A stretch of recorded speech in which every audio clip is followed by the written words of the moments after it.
Bangladesh cricket বোর্ডের নতুন সভাপতি নির্বাচিত হয়েছেন জাতীয় দলের সাবেক অধিনায়ক আমিনুল ইসলাম বুলবুল। এক জরুরি বৈঠক শেষে এই সিদ্ধান্ত নেন বোর্ড পরিচালকরা। এর আগে জাতীয় ক্রীড়া পরিষদ থেকে বিসিবির পরিচালক হিসেবে অনুমোদন পেয়ে যাওয়ায় আমিনুল ইসলামের সভাপতি হওয়ার পথ পরিষ্কার হয়ে যায়। পরে বিসিবির জরুরি সভায় পরিচালকদের ভোটে নতুন সভাপতি নির্বাচিত হয়েছেন বাংলাদেশ ক্রিকেটের প্রথম টেস্ট সেঞ্চুরিয়ান। এছাড়া সিনিয়র সহসভাপতি হয়েছেন নাজমুল আবেদিন ফাহিম।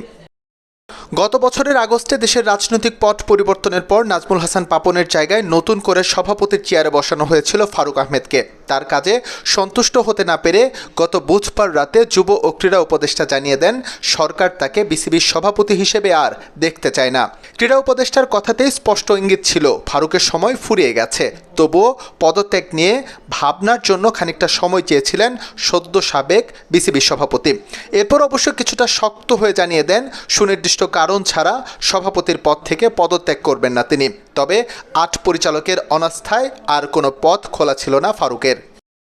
৮ পরিচালকের অনাস্থা প্রদানের পর ফারুক আহমেদের কাউন্সিলর মনোনয়ন প্রত্যাহার করে জাতীয় ক্রীড়া পরিষদ। একই সঙ্গে সংস্থাটি আমিনুল ইসলাম বুলবুলকে নতুন করে কাউন্সিলর মনোনয়ন দেয়।